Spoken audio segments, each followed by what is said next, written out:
ini saya juga akan membahas mengenai buku yang bahas mengenai salah satu penyakit autoimun. Nah, kali ini penyakit autoimun apa yang akan kita bahas?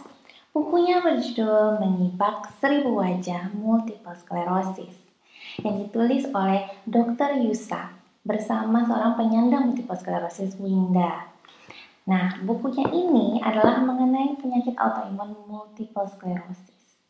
Nah, mungkin teman-teman masih banyak yang belum tahu apa itu multiple sclerosis ya. Ayo kita ikuti pembahasan dengan Dr. Yusak dan juga Winda dan juga salah satu penyandang neuromyelitis optica. Wah, apalagi itu? Kenapa saya membahas ini bersamaan dengan multiple sclerosis? Yuk nanti kita ikuti saja ya. Dok, saya boleh bertanya-tanya ya dok ya? Boleh, silakan. Ya, dok sebelumnya mungkin belum banyak yang begitu mengetahui ya dok apa itu multiple sclerosis. Apa boleh dokter jelaskan multiple sclerosis itu penyakit apa dok? Multiple sclerosis itu adalah satu gangguan saraf ya. Saraf itu yang diakibatkan adanya terganggunya sistem kekebalan tubuh ya atau imunnya yang fokus pada susunan saraf pusat. Ya, jadi itu yang membedakan kalau ada orang gangguan autoimun atau sistem kekebalan tubuh yang menyerang organ yang lain, misalnya kulit, bisa ke sendi, bisa ke mata, bisa ke pencernaan atau air liur. Nah, multiple sclerosis ini adalah gangguan autoimun yang mengenai susunan saraf pusat. Apa sih susunan saraf pusat? Susunan saraf itu adalah otak dan sumsum tulang belakang. Nah, kemudian ada yang namanya neuromyelitis optica ya dok, yang biasa disingkat NMO. Nah, itu bedanya apa dok? Ya, memang begini. Memang kedua kasus ini, multiple sclerosis dan NMO ini adalah dua kasus yang di Indonesia bahkan di luar negeri itu sendiri pun masih dalam bentuk penelitian-penelitian gitu. Makanya kalau kita lihat tuh dalam tiap tahun itu ada pertemuan-pertemuan yang sifatnya itu adalah melaporkan hasil penelitian. Karena kedua penyakit ini memang kadang-kadang mirip-mirip, apalagi kalau kejadiannya pertama kali. Ya kan? Misalnya begini, multiple sclerosis itu fokusnya itu mengenai sumsum tulang belakang dan brain, otak. Sedangkan NMO, kalau kita namanya neuromyelitis optica gitu ya, berarti mengenai optika, saraf 2, dan myelitis kena sumsum tulang belakang. Nah, bedanya dengan MS nggak hanya kena mata dan sumsum tulang belakang. Dia mengenai organ yang lain. Misalnya otak kecil, bisa mengenai kemudian talamus, bisa area kesemutan, bisa area mata juga. Jadi NMO itu fokusnya hanya kelainan mata dan tulang belakang. Tulang belakang bikin apa? Bikin kelemahan. Sedangkan MS selain mata dan tulang belakang dia kena yang lainnya juga. Gitu ya Mas. Jadi biasanya kalau orang datang dengan gangguan yang pertama mata dan juga kelemahan, orang masih bingung ini. Ya kan? Tetapi sekarang sudah ada toolsnya. Kalau misalnya gejalanya MS itu biasanya ciri khasnya itu kan bentuknya ada seperti keberulangan ya. Ada tipe-tipenya. Nah, kalau NMO itu biasanya konsisten. Gangguannya dari namanya neuromyelitis optica, berarti ada gangguan pada optika mata dan sumsum tulang belakang, ya termasuk kelemahan-kelemahan. Tetapi kalau multiple sclerosis, dia nggak hanya mata, dia bisa mengenai area kesemutan, bisa berhubungan dengan keseimbangan, dia bisa berhubungan dengan area-area lain di otak. Itulah kenapa namanya multiple sclerosis. Jadi skleronya banyak, nggak hanya satu tempat. Gitu ya dok. Nah, saat ini apakah sudah ada update lagi dok pengobatan untuk multiple sclerosis yang terbaru? Ya, yang terbaru ya. Yang terbaru sebenarnya multiple sclerosis sampai saat ini hampir sama ya. Artinya bahwa pengobatan multiple sclerosis dua kan, waktu dia serangan, ya kita menggunakan obat-obat seperti steroid dan upaya untuk pencegahan. Nah, mungkin obat yang sekarang berkembang itu adalah obat-obat yang mencegah kekambuhan. Betul ya? Jadi misalnya, kalau dia sedang, kita tahu bahwa multiple sclerosis itu pengobatan, saya ulang ya, ada dua ya, waktu kena serangan dan mencegah jangan timbul serangan baru. Nah, obat untuk mencegah serangan baru ini yang sekarang sedang terus berkembang. Yang dulunya pakai semuanya suntikan gitu ya, seperti interferon, sekarang sudah mulai ada yang dengan menggunakan obat-obat makan. Nah, yang lainnya bentuk-bentuknya belum ada yang baru gitu, tapi selalu orientasinya kepada dua tadi. Apakah ada obat yang bisa menyembuhkan MS? Sampai sekarang belum ada. Ya kan, MS itu memang pengobatannya mencegah kekambuhan preferensi, dan waktu dia kambuh dia dapat obat-obat seperti anti radang. Karena memang tipenya dari MS itu adalah inflamasi dan degenerasi. Ya kan, inflamasinya itu obat steroid, degenerasinya pencegahan itu adalah dengan obat-obatan disease modifying tadi seperti interferon. Baik, Dok. Nah, mengenai buku Menyibak 1000 Wajah MS ya buku ini, Dok. Ini Ya, yang ya. mendorong dokter untuk kemudian mau membuat buku ini apa, Dok? Oh iya, gini soalnya ya, saya tuh punya beberapa pasien yang kemudian tuh orang tua atau keluarganya itu mau mencari informasi tentang MS tuh bagaimana gitu. Nah, mereka nyari kalau di komputer itu, di Google semuanya bahasa Inggris. Ya, semuanya bahasa Inggris gitu. Sehingga akhirnya kalau orang-orang yang nggak terbiasa dengan bahasa Inggris agak sulit. Yang kedua, semua bahasanya ilmiah gitu. Bahasa medis kan, misalnya myelin, kemudian apalagi ya istilah-istilah yang bagi orang awam tuh dia tidak menguasai. Nah, yang kedua, memang MS ini di Indonesia baru. Jadi tidak semua dokter itu akan memahami pemahaman yang sama tentang kasus MS, karena selain baru juga jarang gitu. Sehingga kadang-kadang pasien tidak mendapatkan informasi yang tepat gitu. Nah, akhirnya saya berpikir bagaimana kalau kita membuat buku yang isinya tuh bahasanya sederhana, yang topiknya cuma supaya pasien itu mengerti yang dialaminya apa, lalu bahwa itu adalah gejala-gejalanya. Karena begini kan, MS itu kan multiple, berarti ada serangan-serangan baru. Nah, saya memberitahu di buku itu, serangan-serangan itu seperti apa. Jadi misalnya kalau dia ada muka kebas, kesemutan, oh saya ada ini nih. Jadi dia bisa paham gitu, oh saya mengalami serangan baru ini gitu. Nah, itu yang saya sedang buat. Yang kedua, itu ada pengalaman dari teman saya gitu ya, si Winda yang mengalami juga MS. Nah, di situ dia bagikan pengalaman bagaimana dia mengenal penyakit MS dan menjalani MS-nya gitu. Dan sampai sekarang dia bisa menjadi salah seorang orang yang justru memberi kekuatan gitu ya, semangat bagi orang-orang penderita MS lain. Tujuan bukunya itu sih sebenarnya. Bagus sekali, Dok, bukunya bagus, memang sangat lengkap dan mudah dipahami bahasanya. Nah, kemudian Dok, di buku kan dijelaskan bahwa MS ada 4 tipe ya, Dok ya. Boleh dijelaskan sedikit, Dok, mengenai 4 tipe itu? Oke, jadi gini, MS itu ada 4 tipe. Tipe pertama begini, saya ngambil contoh sederhana ya, misalnya dia mulutnya merot, atau matanya kabur, atau tangannya lemas. Tapi kemudian normal kembali. Normal, seperti semula. Ya kan? Lalu yang kedua, kena lagi. Ya kan? Jadi maksudnya sudah kena, normal, kena lagi gitu. Terus normal lagi. Ya kan? Kena lagi, normal lagi. Nah, itu tipe yang pertama. Tipe yang kedua, dia kena, ya kan? Tetapi dia normal tapi tidak sempurna. Contoh begini. Yang pertama tadi dia matanya kabur, tapi kemudian dia normal kembali, matanya benar-benar terbuka. Lalu kemudian dia mulutnya agak mencong, tapi kemudian 2 minggu kemudian mencongnya normal kembali. Nah, itu namanya tipe yang pertama.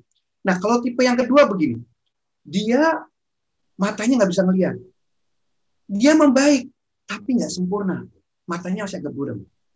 Tangannya tadinya sama sekali nggak bisa gerak, sekarang normal, tapi nggak sempurna.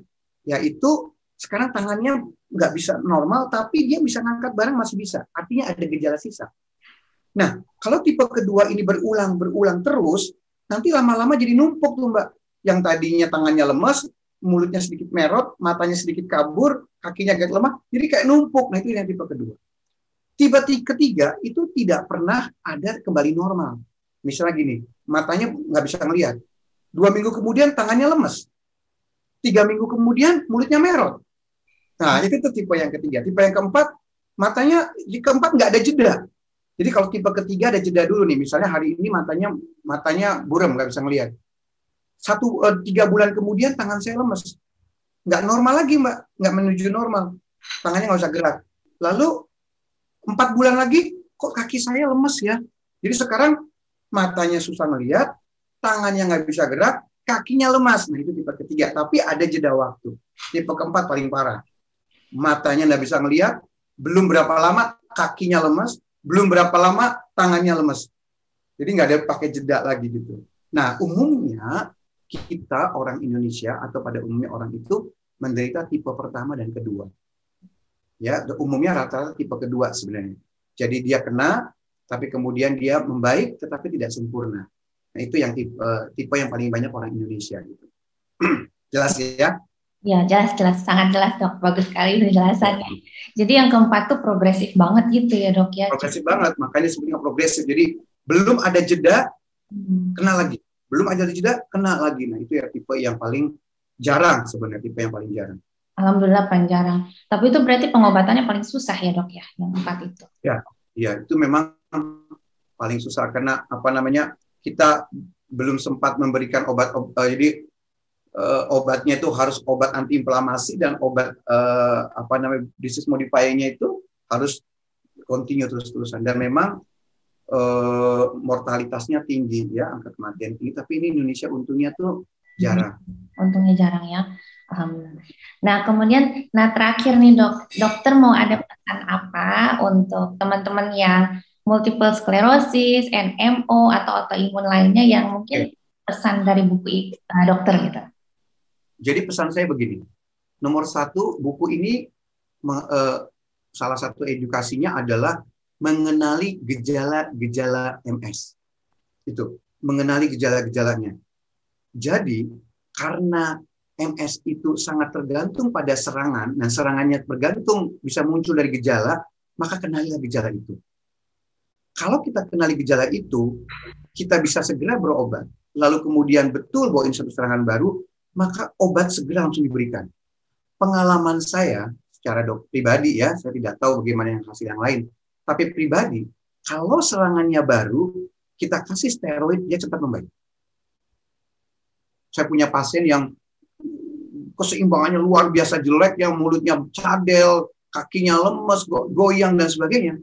Karena dia kenali itu gejala, dia segera datang, kita segera masukkan obat-obatan, itu dia dalam waktu 3 minggu, 2 minggu tuh recovery-nya cepat sekali.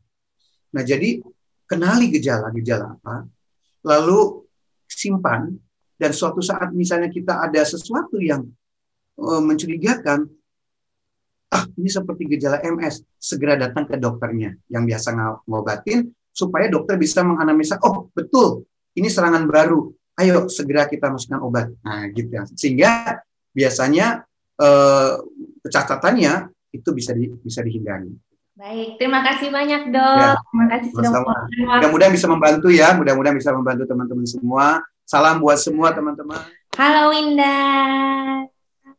Halo Mbak Dinis. Winda udah berapa lama hidup dengan multiple sclerosis? Bagaimana sih kok bisa terdiagnosa multiple sclerosis? Aku udah mau 8 tahun ya, kalau nggak salah hitung 2013 pertama kali dapat diagnosis multiple sclerosis.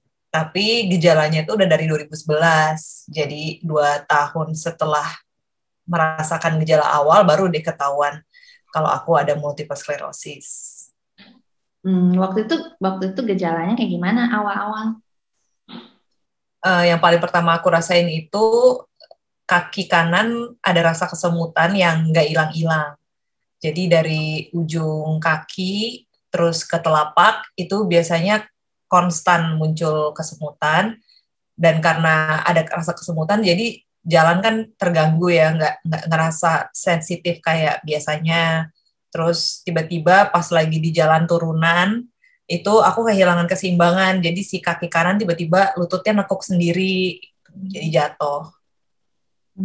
Itu sih awal-awal gejalanya. Awal-awal, terus dengan berbagai pemeriksaan dan MRI ketemu gitu ya? Iya, jadi setelah ngerasain itu kan nggak langsung ketahuan, jadi dibawa dulu ke dokter internis, dibawa ke dokter tulang, dibawa ke macam-macam spesialis, tapi mereka nggak ada yang bilang kalau kemungkinan MS, tapi mereka cuman bilang kelelahan atau stres atau adaptasi di Jakarta, jadi nggak sempat kepikiran sama sekali sih untuk tes MRI atau yang lain-lain yang disuruh dokter saraf. Nah pas lagi udah 1,5 tahun atau 2 tahun nggak ada perbaikan, salah satu anggota keluargaku cerita ke temannya yang spesialis saraf. Dan kata dokter itu coba dibawa deh ke sini supaya saya bisa lihat apa sih masalahnya, dan itu akhirnya dari situ dia langsung suruh MRI karena dia curiga ada kemungkinan MS, dan memang benar begitu MRI ada lesi di brain sama di waktu itu lupa deh entah di tulang belakang atau di leher, tapi yang paling kelihatan jelas itu di gambar yang ada di otak. Dari situ diagnosis MS-nya keluar, dan habis dari tahun 2013 itu, tahun depannya coba second opinion ke Singapura. Di sana juga dikonfirmasi diagnosis MS-nya. Jadi ya mulai sejak itu harus belajar banyak tentang autoimun. Oke, nah terus kalau saat ini kondisi Winda gimana sekarang? Sejak diagnosis sampai sekarang itu lumayan banyak sih perubahan yang terasa. Yang tadinya cuman kesemutan di ujung kaki, lama-kelamaan sampai ke lutut, dan itu nggak hilang. Habis itu MS kan juga ada gejala fatigue ya, jadi gampang banget capek, gampang banget ngedrop badannya kalau misalnya kelamaan berdiri, kelamaan acara di luar rumah, dan aku juga belajar kalau penyandang MS itu nggak bisa kepanasan. Jadi kalau kayak sekarang nih musim kemarau, wah itu bisa dipastikan setiap harinya pasti ngerasa fatigue karena kepanasan. Tapi kalau dari segi kondisi mobilitas, karena udah berapa tahun ini nggak ada perbaikan dari segi keseimbangan, akhirnya dokter waktu itu di MS Center di Amerika nyaranin lebih baik pakai walker karena itu tetap membuat aku bisa beraktivitas dengan aman, jauh lebih disarankan daripada pakai kursi roda, karena kan aku masih bisa berdiri, masih bisa jalan. Dan walker tuh lumayan ngebantu untuk lebih mandiri sih, misalnya mau ke kamar mandi sendiri, mau jalan di sekitar rumah sendiri juga masih bisa, dan kalau capek tinggal duduk di walkernya. Dan bagaimana setelah akhirnya nih menemukan pria idamannya dan sekarang sudah mempunyai anak idaman? Anak yang bonus ya. Aku ngerasa banyak banget dapat pertolongan dari orang-orang yang Tuhan hadirkan di hidupku, termasuk waktu ketemu sama suamiku dan keluarganya suamiku gitu. Itu salah satu hal yang unexpected banget sih, bisa kenalan sama orang yang genuinely mau menolong, kayak mau sama-sama belajar soal MS, nggak keberatan untuk menjadi penopang. Oke, nah sekarang kita ngomongin bukunya ya, boleh ya, Menyibak 1000 Wajah MS. Ini kan Winda juga berkontribusi di dalam buku ini sama Dokter Yusak. Nah, ini boleh bagi cerita ya, maksudnya kenapa Winda terus mau turut berkontribusi dalam buku ini? Ya, itu buku yang ditulis sama dokter yang mendiagnosa MS ya. Kalau aku nggak ketemu dokter Yusak, mungkin aku sampai sekarang belum tahu penyakitku apa. Dan waktu ketemu dokter Yusak itu, anehnya kita punya pemikiran yang sama gitu. Beliau juga merasa kalau MS ini belum dikenal sama banyak orang, jadi masyarakat juga masih masih belum, ya kayak mereka belum aware gitu kalau ada suatu penyakit autoimun yang namanya multiple sclerosis. Mungkin karena keterbatasan alat diagnosis juga, dan di kota-kota lain belum merata gitu ya cara untuk bisa tahu kalau kita sakit MS-nya. Si dokter Yusak waktu itu menghubungi aku dan tanya mau nggak menuliskan dari sisi sudut pandang penyandang. Jadi beliau nggak cuma pengen nulis dari sisi medis karena takutnya orang mungkin kurang bisa relate atau bingung cara mengertinya gimana. Jadi baik juga kalau ada cerita atau testimoni langsung dari penyandangnya. Nah, ada 3 kata mutiara di buku ini ya. Terima, kenali, jalani. Kira-kira mungkin sedikit bisa jelasin kenapa 3 kata itu ya? Terima, kenali, jalani. Iya, itu aku ngerasa sendiri sih apa yang membantu aku dalam hidup bersama MS ini. Stepnya mungkin secara sederhananya itu gitu. Yang pertama kita harus terima dulu apa kondisi yang sekarang yang berubah, apa saja hal-hal yang tidak bisa kita ubah ya dari kondisi yang baru itu. Nanti kalau sudah melewati proses untuk menerima, kita jadi lebih mudah untuk mau berkenalan sama si autoimun itu. Karena kalau kita in denial, kalau kita kayak apa ya, menutup mata sama kenyataan, jadi rasanya untuk kenalan sama penyakit MS itu jadi sesuatu yang mengerikan gitu. Jadi kayak baca artikel ini parno, baca artikel itu takut gitu. Padahal ya nggak apa-apa gitu. Kita kayak belajar mengenal suatu teman aja gitu. Bagaimana sifat dia, gimana karakter dia, apa yang dia suka, apa yang dia nggak suka. Itu yang aku jalani waktu pertama kali tahu MS. Aku baca-baca yang banyak gitu ya, cerita orang gitu, supaya aku juga nggak merasa sendirian, nggak merasa oh aku doang nih yang ternyata nggak bisa panas gitu, atau aku doang nih yang kayaknya punya rasa lelah yang begitu ekstrim. Ya itu sih yang sangat menolong aku untuk bisa berdamai dengan MS. Aku terima dulu, habis itu aku kenali lebih banyak sebanyak mungkin yang aku bisa sesuai kapasitasku. Habis itu aku menjalani rutinitas yang baru dengan pengetahuan yang baru, membuat adjustments yang cocok untuk kondisi tubuhku. Itu sih. New normalnya Winda gitu ya. Iya, dari dulu kita udah punya new normal sebenarnya ya. Benar, itu dari dulu kita sudah ada. Iya, jadi adjustments itu bukan sesuatu yang berat sebenarnya untuk kita ya. Kehadiran kita itu tetap bisa memberikan kontribusi yang baik kalau kita nggak fokus hanya di membenarkan si autoimun ini. Kalau kita cuman menunggu sampai kita sehat, kita kan jadi nggak melakukan apa-apa. Jadi lebih baik kita brainstorming juga kira-kira aku bisa berkontribusi dari sisi apa supaya kehidupan kita dan kehadiran kita itu tetap mendatangkan kebaikan untuk lingkungan kita dan terutama keluarga kita. Dadah Winda. Dadah. Baby. Iya, halo dok. Kita mau ngomongin mengenai NMO teman-teman, yaitu neuromyelitis optica. Benar ya Feby ya?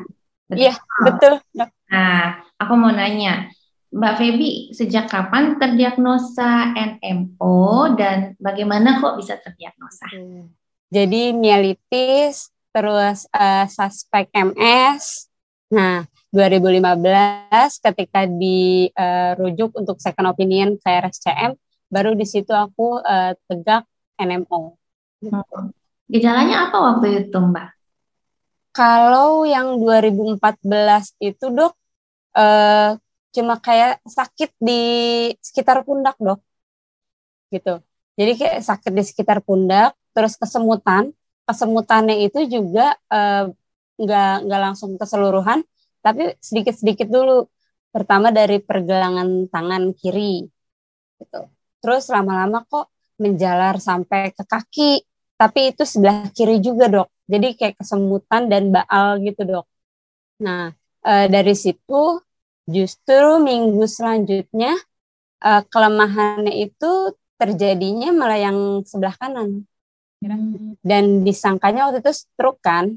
Biasanya kan kalau orang-orang awam kan, oh nggak bisa gerak, apalagi cuma sebelah, stroke nih gitu kan. Ada ke mata nggak ya? Ada keluhan ke mata nggak habis itu? Untuk ke mata itu kan akhirnya aku diduga mielitis itu karena Jadi 4 tungkainya itu aku kelemahan 4-4-nya. Tapi di pertengahan tahun justru aku mengalami mulai ada gangguan kognitif. Dan itu di pertengahan tahun. Dan di akhir tahun, di tahun yang sama, nah di situ baru aku dapat serangan kebutaan sebelah kanan. Oh, sempet ya? Sempat. Tapi begitu masuk steroid dosis tinggi, terus itu udah mulai langsung ada perbaikan lagi, Dok. Cuma memang ada gejala sisa. Jadi di sebelah sini tuh kayak ada tembok hitam gitu, Dok. Nggak bisa lihat. Ya, kayak gitu ya. Nah, terus Mbak Feby ini tergabung di Yayasan Multiple Sclerosis Indonesia ya? Iya, betul, Dok. Sebagai pengurus atau anggota atau gimana? Awalnya anggota dulu, Dok, tentunya. Terus alhamdulillah dapat amanah buat jadi pengurus juga. Jadi saat ini aku jadi PR dan manajer grup di MSI. Oh, PR tuh public relation ya? Iya, betul. Mbak Feby udah tahu buku ini? Udah baca? Oh iya. Wah, udah. Jadi aku dapat buku ini tahun 2017 dari Winda. Dari Winda ya, salah satu. Betul. Habisnya ya buku ini gitu sama Dokter Yuta. Banyak. Nah, kalau menurut Feby sendiri nih mengenai buku ini nih gimana pendapat Feby? Kalau menurut aku tuh buku ini tuh kayak ngebantu banget tuh. Jadi kalau di buku ini kan juga ada pendapat dari, jadi kayak teori kedokterannya ada, terus pengalaman teman-teman juga ada di situ. Dan bukan hanya dari misalkan dua teman-teman penyintas, tapi cukup banyak di situ kan. Dan macam-macam gitu. Saya misalkan dari segi pengalamannya Kayani, pengalamannya Resti juga ada di situ kan, gitu. Jadi ada sisi dari warriornya juga ada, gitu kan, dari MSers-nya ada, teman-teman tuh, gitu. Dan juga pengalamannya Winda tuh luar biasa sih, aku tuh baca buku itu. Nah, itu kenal semua ya orang-orangnya ya. Jadi kisah nyata loh. Ini Feby kenal. Kisah nyata. Nah, terakhir nih, apa ada pesan nggak dari Feby buat teman-teman lain yang mungkin NMO juga atau MS atau penyandang autoimun? Jadi untuk teman-teman yang masih di fase awal, nggak apa-apa, mau nangis-nangis dulu nggak apa-apa gitu. Meskipun informasinya kalau misalkan kita nangis jangan terlalu sedih, nggak boleh terlalu sedih, senang nggak boleh terlalu senang gitu kan. Tapi kalau misalkan mau nangis terus mulai cerita ke keluarga, kalau misalkan masih belum berani untuk cerita ke teman-teman mulai bisa journaling dulu nih, tulis-tulis nih, jadi kayak dear diary gitu, langsung cerita-cerita gitu untuk mengeluarkan semua yang ada keresahan di hati teman-teman. Nah, kalau misalkan udah bisa kayak gitu, teman-teman insya Allah bisa menerima kondisinya. Dan kalau kita sudah menerima, insya Allah kayaknya tenang, lebih tenang, terus juga kondisi kita semakin kita tenang, itu tuh kondisi kesehatan juga akan lebih membaik gitu.